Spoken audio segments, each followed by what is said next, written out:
Hello friends, आज हम science के मोस्ट इंपॉर्टेंट क्वेश्चन को डिस्कस करने जा रहे हैं जो कि आपके आने वाले सभी कॉम्पिटिटिव एग्जाम्स के लिए इंपॉर्टेंट है। स्पेशली अगर सुपर टेट की बात करें तो ये पोर्शन एग्जाम में 10 मार्क्स का पूछा जाता है। उन्हीं इंपॉर्टेंट 10 क्वेश्चंस को आज हम डिस्कस करेंगे। चलिए स्टार्ट करते हैं। हमारा फर्स्ट क्वेश्चन है, निम्नलिखित में से कौन सी एक सदिश राशि है? ऊष्मा, कोणीय संवेग, कार्य, समय। इस क्वेश्चन का राइट आंसर हमारा ऑप्शन बी होगा, कोणीय संवेग। अगर हम भौतिक राशियों की बात करते हैं तो ये दो प्रकार की होती है, अदिश राशि स्केलर क्वांटिटी, सदिश राशि वेक्टर क्वांटिटी। अदिश राशि वो होती है जिसमें केवल परिमाण होता है, दिशा नहीं होती, जैसे द्रव्यमान, चाल, आयतन, कार्य, समय, ऊर्जा। सदिश राशि की बात करें वेक्टर क्वांटिटी की, तो इसमें परिमाण के साथ साथ दिशा भी होती है, जैसे वेग, विस्थापन, बल, त्वरण, कोणीय संवेग या रेखीय संवेग। इस क्वेश्चन का राइट आंसर ऑप्शन बी हो जाएगा। और जो ये हमारा ऊष्मा, कार्य और समय है, ये हमारा क्या है? अदिश राशि है। नेक्स्ट क्वेश्चन है, प्रकाश डैश में सबसे तेज गति से यात्रा करता है? नाइट्रोजन, वायु, इस्पात या निर्वात। इस क्वेश्चन का राइट आंसर हमारा ऑप्शन डी हो जाएगा, निर्वात। अगर प्रकाश की बात करें तो प्रकाश का एकमात्र स्रोत जो हमारी पृथ्वी पे है वो क्या है? सूर्य है। और सूर्य से पृथ्वी तक प्रकाश आने में 8 मिनट 16 सेकेंड का समय लगता है। नेक्स्ट क्वेश्चन है, ब्यूफर्ड स्केल। ब्यूफर्ड स्केल पैमाने से क्या मापा जाता है? आपके ऑप्शन स्क्रीन पे हैं। इस क्वेश्चन का राइट आंसर ऑप्शन सी हो जाएगा, हवा की गति। तो जो ब्यूफर्ड स्केल एक क्या है? ब्यूफर्ड स्केल जो पैमाना है एक अंतर्राष्ट्रीय पैमाना है जिसमें क्या होता है? हवा की गति को नापा जाता है। इस पैमाने में 0 से 12 तक अंक होते हैं, जिसमें 0 शांत हवा और 12 तूफान को दर्शाता है। इसकी खोज की बात करें तो इसकी खोज फ्रांसीसी ब्यूफर्ड ने की थी। नेक्स्ट क्वेश्चन है हमारा, पेंटालेडाइट डैश का एक आयस खनिज है। इस क्वेश्चन का राइट आंसर हमारा हो जाएगा, निकल। ठीक है, अगर इस की बात करें हम पेंटालेडाइट की, तो इसकी कठोरता क्या होती है? 3.5 से 4 तक की होती है। ये चमकीले पीले रंग का होता है। आई होप ये क्वेश्चंस क्लियर होंगे आपको। अगर आपको ये वीडियो पसंद आती है तो इस वीडियो को लाइक कीजिए एंड अपने फ्रेंड्स में शेयर कीजिए। नेक्स्ट क्वेश्चन है हमारा, अम्लों के बारे में निम्नलिखित में से कौन सी बात गलत है? वे जलीय विलय में H+ आयन देते हैं। अधिकांश अम्लों में हाइड्रोजन होता है। वे नीले लिटमस को लाल बना देते हैं। वे जलीय विलयन में विद्युत के कुचालक है। तो यहाँ कुचालक नहीं होगा, वो सुचालक होते हैं। तो यही इस क्वेश्चन का राइट आंसर हो जाएगा।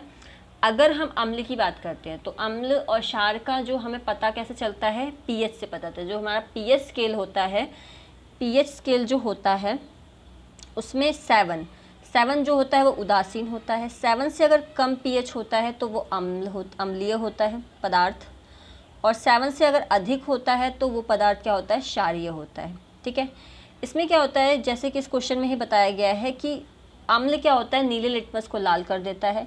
एंड क्षार की बात करें तो क्षार क्या होता है? लाल लिटमस को नीला कर देता है। आई होप ये कॉन्सेप्ट आपको क्लियर होगा। नेक्स्ट क्वेश्चन है, कौन सा हार्मोन रक्त में शर्करा की मात्रा को नियंत्रित करता है? तो इस क्वेश्चन का राइट आंसर होगा हमारा ऑप्शन डी, इंसुलिन। रक्त में शर्करा की मात्रा को कौन नियंत्रित करता है? तो इस क्वेश्चन का राइट आंसर हमारा होगा इंसुलिन। ये एक हार्मोन है जो कि लैंगरहैंस की कोशिका द्वारा स्त्रवित किया जाता है। अगर ये कम स्त्रवित होता है, मतलब कम निकलता है, तो इससे क्या होता है? मधुमेह या डायबिटीज़ नामक रोग हो जाता है। ठीक है, अगर हम ग्लूकोजन की बात करें तो ये क्या होता है? ये एक पीले रंग का सैकेराइड होता है। ठीक है, जो मनुष्य के शरीर में एनर्जी का स्रोत है, मतलब कार्य करने की एनर्जी प्रोवाइड करता है। जैसे हम ग्लूकोन डी पीते हैं तो हमें एनर्जी आ जाती है ना, इंस्टेंट एनर्जी। तो उसी तरीके से ये ग्लूकोजन जो है वो मानव शरीर में ऊर्जा स्रोत का कार्य करता है। नेक्स्ट, अगर हम थायरॉक्सिन की बात करें तो जो थायरॉक्सिन है ये हमारा क्या होता है? जल संतुलन का नियंत्रण करता है। ठीक है, और श्वसन दर को तीव्र करता है, मतलब सांस लेने की दर को तीव्र करता है। नेक्स्ट क्वेश्चन है हमारा, ऑक्सीटोसिन। जो ऑक्सीटोसिन जो होता है ये दुग्ध स्राव का नियंत्रण करता है। ठीक है, नेक्स्ट क्वेश्चन है हमारा, नियासिन जो विटामिन बी कॉम्प्लेक्स ग्रुप का एक विटामिन है की कमी से कौन सा रोग होता है? तो इस क्वेश्चन का जो राइट आंसर हो जाएगा वो हमारा हो जाएगा ऑप्शन बी, पैलेग्रा। पैलेग्रा क्या होता है? इस रोग में क्या होता है? त्वचा फूल जाती है, अनिद्रा मतलब नींद नहीं आती है, पेचिश होता है और तंत्रिका तंत्र असामान्य हो जाता है। ठीक है, अगर हम रिकेट की बात करें तो ये विटामिन डी की कमी से होता है। रतौंधी की बात करें तो ये हमारा विटामिन ए की कमी से होता है। नेक्स्ट क्वेश्चन है हमारा, निकट दृष्टि दोष से पीड़ित व्यक्ति की दृष्टि सही करने के लिए किस प्रकार के लेंस का प्रयोग किया जाता है? इस क्वेश्चन का राइट आंसर हमारा ऑप्शन बी हो जाएगा, अवतल लेंस। इस क्वेश्चन में क्या बोला गया? निकट दृष्टि दोष। निकट दृष्टि दोष में क्या होता है? निकट की दृष्टि तो सही रहती है पर दूर की दृष्टि इसमें कमज़ोर होती है, जिसको मायोपिया भी कहा जाता है। इस रोग में क्या होता है? इसके 3 कारण होते हैं, ठीक है। इसमें क्या होता है? लेंस की गोलाई बढ़ जाती है, जो हमारे आंखों की लेंस की गोलाई है वो बढ़ जाती है, लेंस की फोकस दूरी घट जाती है, लेंस की क्षमता भी घट जाती है। इन तीनों कारणों से क्या होता है? वस्तु का जो प्रतिबिंब होता है रेटिना पे ना बनकर रेटिना के आगे बनता है, ठीक है, जिससे क्या होता है? वस्तु को देखने में कठिनाई होती है, हम वस्तु को, दूर की चीज़ों को सही से देख नहीं पाते, धुंधला धुंधला दिखता है। तो इसको सही करने के लिए अवतल लेंस का प्रयोग किया जाता है। और अगर हम दूरदृष्टि दोष की बात करें तो उसके लिए उत्तल लेंस का प्रयोग किया जाता है। नेक्स्ट क्वेश्चन है, निम्नलिखित में से क्या आलिंग सूत्रीय अव्यवस्था मतलब डोमिनेंट ऑटोसोमल डिसऑर्डर है? तो इस क्वेश्चन का राइट आंसर हो गया ऑप्शन डी, अल्जाइमर। जो अल्जाइमर रोग होता है ये क्या होता है? 60+ जो एजेड पर्सन होते हैं उनको होता है। ये दिमाग से रिलेटेड बहुत डेंजरस बीमारी है, ठीक है। इसमें क्या होता है? याददाश्त कमज़ोर हो जाती है इंसान की, ठीक है।